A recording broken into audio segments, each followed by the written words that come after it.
Usiku wa kuamkia leo tarehe 6 Januari mwaka 2026, tukio la kusikitisha limeripotiwa kutokea katika kata ya Nzunguni, mtaa wa Nzunguni B, jijini Dodoma. Na kijana mmoja anayefahamika kwa jina la Chazi Ndalo, mkazi wa eneo hilo, anayekadiriwa kuwa na umri wa miaka 23, amekutwa akiwa amejeruhiwa vibaya baada ya kukatwa kwa mapanga sehemu mbalimbali za mwili wake. Na kijana huyo anadaiwa kutuhumiwa kuhusika na matukio mbalimbali ya kiuhalifu katika eneo hilo, ambapo tukio hilo linadaiwa kutokea katika eneo la Uwanja karibu na shule ya English Medium ya Lwambo. Na Jimbi TV tumefika katika eneo la tukio hilo na kupata fursa ya kuzungumza na baadhi ya mashuhuda akiwemo mwenyekiti wa serikali ya mtaa, na hapa wanaeleza zaidi kuhusiana na tukio hilo. Yangu lakini na matukio mengi. Ashasumbua sana. Hata nisikia kama tusikia wiki wala kijana zake. Ndio maana hata unaingia hapo kila mtu anasema bora angekufa.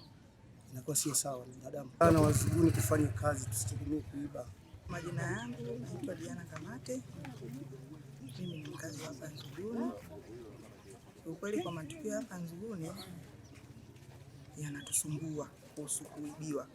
Wiki iliyopita kuna jirani yetu mwenzetu walivunja ukuta wakaiba nguo. Kwa hiyo yani uizi umekuwa ni mkubwa.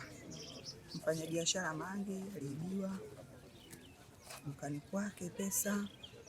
Siku sio nyingi wiki iliyopita kuna jirani yetu mwenzetu walivunja ukuta wakaiba nguo. Kwa hiyo vijana wa Nzuguni watafuta kazi za kufanya. Watu wanatoka masaiti ni mengi, ukitoka ukosi chochote, boda watu wanatoa ajira, vijana wanapata ajira wanafanya. Uizi ni kujifupishia maisha yao. Kwa majina naitwa Isaya Mahiga, mwenyekiti wa serikali ya mtaa Nzuguni B. Kama mnavyoona hali halisi, kuna tukio limetokea ndani ya mtaa wetu wa Nzuguni B na kijana amekatwa mpanga. Lakini awali yote mimi nilipokea taarifa kutoka kwa viongozi wangu ambao ni wenye viti wa mashina, nikimaanisha kwamba balozi alinipigia simu ya kwamba ndani ya eneo lake kuna mtu amekatwa mapanga na yuko amelala. Kwa hiyo ikabidi nitoke nifike hapa. Kweli nilipofika nikashuhudia na nikakuta wananchi nao wameshasogea eneo hili. Nikauliza sababu ni nini, wakasema kwamba kuna kijana amekatwa mapanga ikisadikika kwamba ni mwizi. Kweli kwa mazingira yanavyoonyesha, nikaanza kuzungumza na baadhi ya ndugu, jamaa na marafiki wanaomfahamu kijana huyu, kijana wa kwetu hapa mtaani.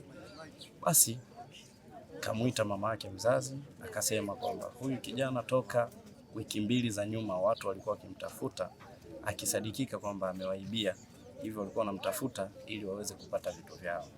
Jitihada zilifanyika za wale watu toka hayo majuzi, hawakuweza kumpata mpaka leo hii amekuja kupatikana hapa akiwa amejeruhiwa kama mlivyoona. Kwa maana hiyo matukio yapo ndani ya mtaa, matukio ya wizi. Pamoja na kwamba mtu ni mwizi, hatuthibitishi kwamba ni kweli aliiba au hakuiba. Lakini mimi niombe jamii, kama mtu ana tabia za wizi, watoe taarifa kwa viongozi ili viongozi tuweze kuchukua jukumu na kuweza kufuatilia na kutoa taarifa sehemu husika, mtu huyu aweze kuchukuliwa hatua kwa utaratibu. Sio swala la kujichukulia sheria mkononi na kufanya tukio kama lililofanyika leo.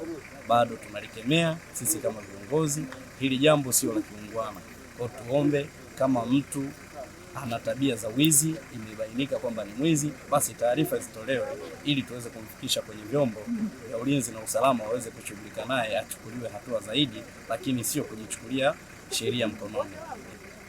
Mama zangu, baba zangu ndani ya mtaa wa Nzuguni B, kama mtu anafahamu kijana wake ana tabia ya wizi, ana tabia za matendo ambayo hayafai kwa jamii, ni wajibu wake kutoa taarifa kwa serikali ya mtaa. Serikali ya mtaa itatoa taarifa katika vyombo mbalimbali vya ulinzi na usalama ili kijana huyo aweze kuwajibishwa na kurekebishwa kwa mujibu wa sheria, ili tusije tukafikia katika mazingira kama haya kuzua taharuki na kuleta maumivu kwa watu na kuleta maumivu kwa jamii. Rehema Kiumbi wa Jimbi TV.